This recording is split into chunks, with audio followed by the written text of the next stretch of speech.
membaca adalah sesuatu yang sangat baik untuk terus membuat kita berpikir, menambah dulu pengetahuan gitu.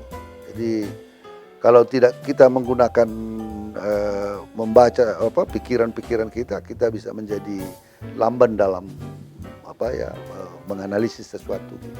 Buku-buku referensi umum, pengetahuan-pengetahuan yang general, yang menginspire, ya itu menarik untuk dibaca. Kalau buku-buku pengetahuan seperti kriminologi kan waktu saya kuliah sudah cukup banyak saya baca, paling melihat perkembangan-perkembangan terkini. Belakangan ini saya tinggal sedikit lagi tuntas. Saya membaca buku seorang penulis yang terkenal, Yuval Noah Harari, Sapiens: A Brief History of Mankind.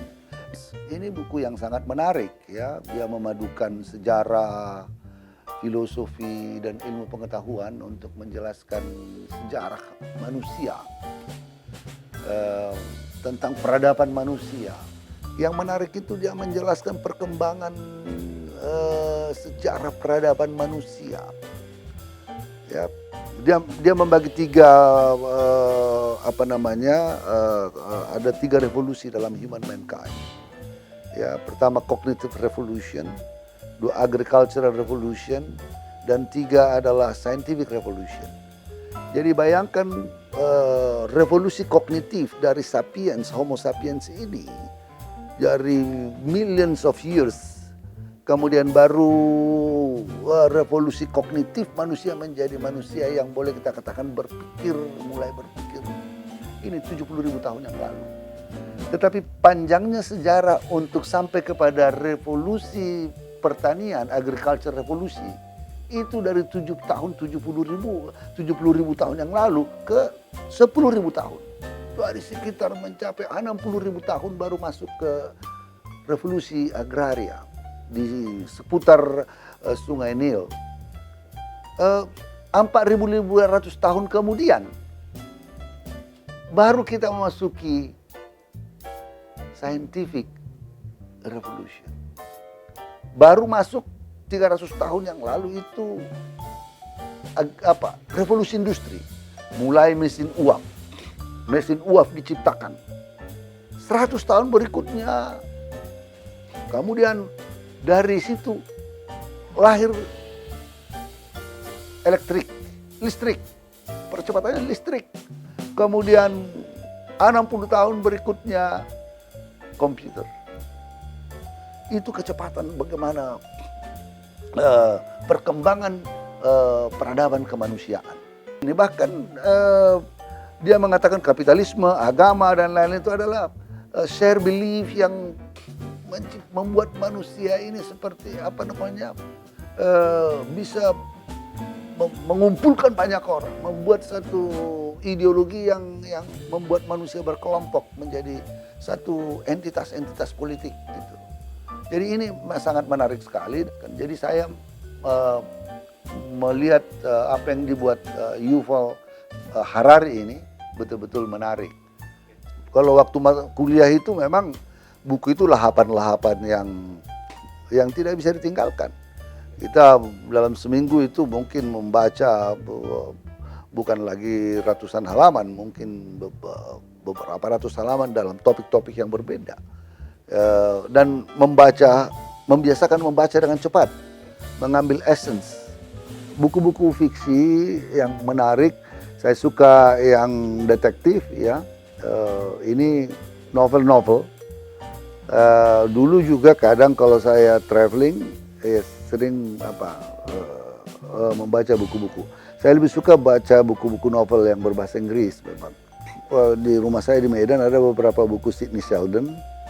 Ya, itu kan pengarang American writer yang menulis buku-buku detektif, ya. The Other Side of Midnight, Master of the Game. Karena passion saya juga dalam pemasyarakatan, saya ada buku tentang pemasyarakatan, legacy yang saya coba bangun dalam pemasyarakatan. Ya, tentang manajemen sengketa partai politik. Ya, ini menarik ini. Sejak baru saya belum 24 jam jadi menteri, saya harus mengambil keputusan penting tentang partai politik. Heboh. Jadi ini semua bagian dari pekerjaan tentang narkoba, ya bagaimana jerat narkoba, melihat perspektif kejahatan narkoba dari perspektif ekonomi dan lain-lain. Ini semua yang bagian-bagian dari kerjaan yang akhirnya kita tuangkan dalam bentuk buku. Iya kan sekarang kan agak waktu terbatas, tapi di beberapa tempat ya kita coba-cobalah itu. Kita rangkum, kita buat, ada juga editor yang kita buat ya untuk menolong mempercepat gitu ya pikiran-pikiran kita sampaikan ya. Sehingga terkumpul juga beberapa tulisan gitu. Ada biografi ya, dulu waktu dosen juga ya, lebih banyak artikel, tulisan-tulisan ilmiah ya, jurnal ya, mengikuti seminar-seminar internasional maupun nasional. Karena latar belakang saya bukan murni politisi, latar belakang saya adalah akademisi, memang hal-hal yang berkaitan dengan keilmuan menjadi hal yang tidak bisa terpisahkan dalam dunia saya tentunya. Jadi dunia keilmuan, dunia politik, ya itu berjalan seiring. Makanya saya sering jogging, terutama pada awal-awalnya saya dari dekan fakultas kemudian masuk politik, ya saya terakhir menjadi dekan fakultas hukum, kemudian masuk menjadi politisi. Awalnya di tingkat provinsi, ya menjadi anggota DPRD provinsi. Itu betul-betul dunia yang sangat berbeda. Sempat juga gamang gitu ya, karena di dalam politik kan matematikanya berbeda. Saya katakan kalau dalam politik kan matematika politik itu bukan matematika sains kan.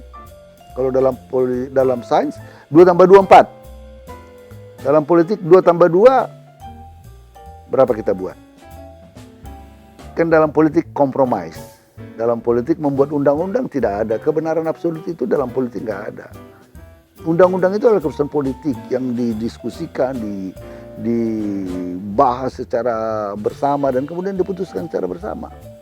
Ya, dalam dunia sains kan tidak demikian. Dalam dunia keilmuan ya yang benar gitu ya.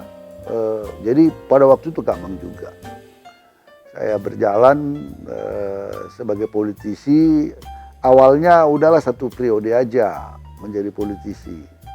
Tapi bahayanya sekali kita menikmati politik itu seperti candu, sulit keluar, addicted. Nah, jadi saya meninggalkan kampus akhirnya dan masuk dunia politik walaupun sesekali pergi ke kampus. Sekarang saya jadi dosen tidak tetap di PTIK, ya, dapat profesor di PTIK. Pernah menjadi pembimbing disertasi, tesis, dan lain-lain. Jadi menguji disertasi. Ini bagian-bagian yang bagian-bagian dari diri saya yang kadang-kadang saya ingin juga sekali-sekali atau terus memacu diri saya untuk tetap tekun dalam dunia keilmuan ini. Ada orang bertanya kepada saya, ya, apa beda akademisi dengan politisi?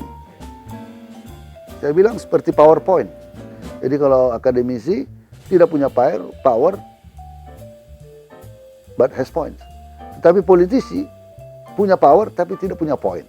Nah, itu persoalannya. Joking. Makanya saya katakan kepada teman-teman, untungnya saya politisi dan akademisi. I have power and I have points. Punya power dan punya point. Itu waktu saya beritahu kepada dosen saya di Amerika, dia cekakakan. Karena waktu saya beritahu kepada profesor saya di Amerika saya menjadi politisi, dia betul-betul kaget. How come? Dia bilang, dia percaya saya termasuk muridnya yang baik. Dia pembimbing disertasi saya, dia betul-betul kaget. Tapi saya pernah undang kemari. Sesudah saya jadi menteri, saya undang kemari. Baru dia tahu, oh inilah. Jadi kalau saya dosen terus gak begini, saya bilang.